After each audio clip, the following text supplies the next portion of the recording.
Vice Governor Cecil Araneta Marcos, Mayor Rafi Benemerito, ang ating TIESA Authority COO Mark Lapid, and apong mayores, ken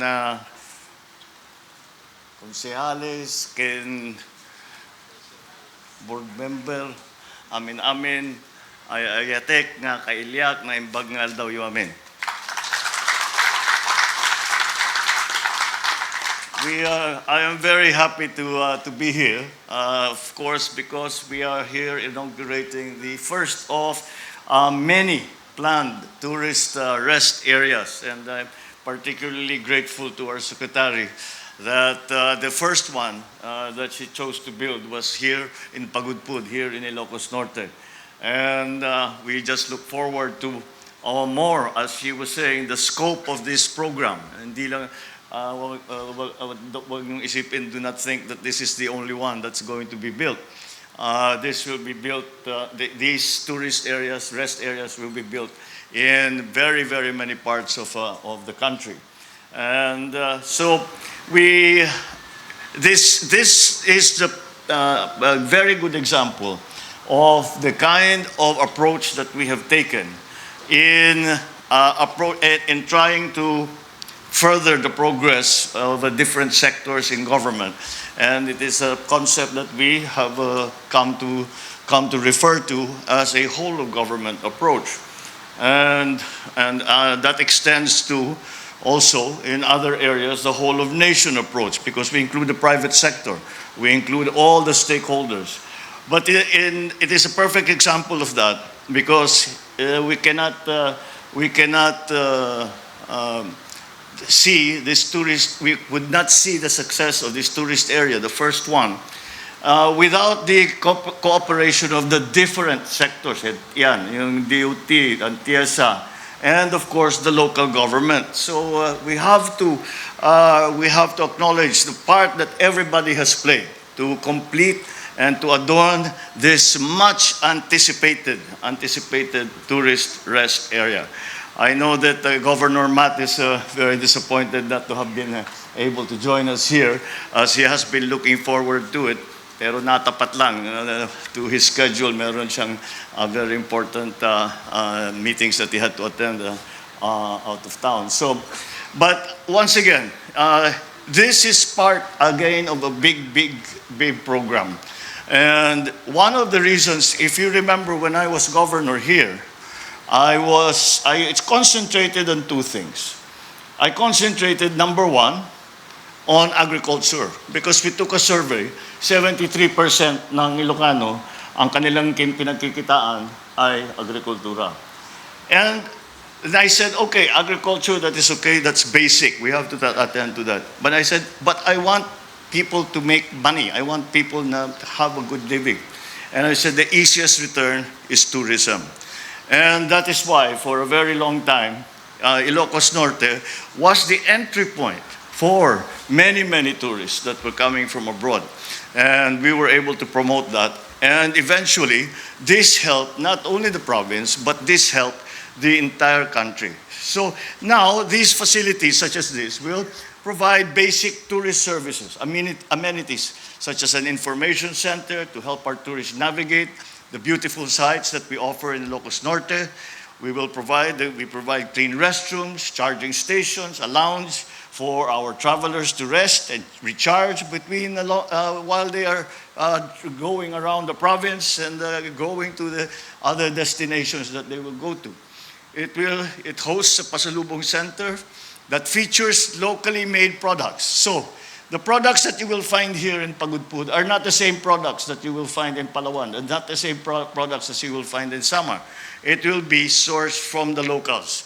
Para naman, for example, when it comes to the food or delicacies, they can feel the difference in the cultural differences with all of these different offerings that we can find around the country. So this TRA is an important initiative for us, as we want to transform the Philippines into the tourism powerhouse in Asia. We are in very steep competition. Thailand has done an extremely good job in promoting tourism. Korea has done a very good job doing that. Indonesia, the same thing. Vietnam, the same thing. And it is not, when we say tourism, we just don't go. Nagsimula ito when we started. The first time they started, our program was the Balikbayan program. And ang ambisyon natin doon, 1 million tourists. That was the ambition. 1 million tourists can come back. And then, kasama na doon yung mga overseas Filipinos. Kaya nagkaroon ng Balikbayan box. Dahil hindi tinataksan yun, hindi tinatarif yun. So that was the common. Now, we are targeting 10 times that. And we have started to approach that. But there are many other aspects to tourism. It's not just the beautiful beach, it's not just the beautiful rest house or the nice hotels and the resorts that they stay in, but it is also the ease of which they travel around, the access that we have. So kasama dyan, inaayos natin ang mga regional airports, inaayos natin ang mga puerto, so that, dahil alam naman natin, Manila Airport is already very congested. So instead of having to go to Manila, to come to Pagudpud, they will have to go all the way to Manila, and then Manila all the way up to Ilocos Norte, for example, as an example. So, like in Cebu, that you already have that facility, people can travel from abroad directly to Cebu. People can travel. We will make it so that people will travel from abroad directly to Lawag, directly to Bohol, directly to CDO, directly to Tacloban. All of these other places that we want to promote as tourist destinations. So, in Ilocos Norte alone, we received more than 3.5 million same-day visitors in 2023, and around 515,000 domestic and foreign tourists stayed for longer in hotels and in resorts. It shows that we have the attraction, we have the products, and we have the people to make it happen. I am truly proud to call this land my home, as it continues to draw critical acclaim here and abroad. Our very own Saud Beach was listed as one of the 25 most beautiful beaches in the world by Travel and Leisure. It's a very prestigious award from a magazine that's based in New York, in the United States. It is also fitting to note that the provincial government of Ilocos Norte has been able to receive not one, but 2 awards. The Best Video for Tourism Promotions and the Best Tourism-Oriented LGU at the Association of Tourism Officers of the Philippines Pearl Award 2023. Si Jeff, nagmamalaki na si Jeff Ortega dito sa kanyang ginawang trabaho. But these are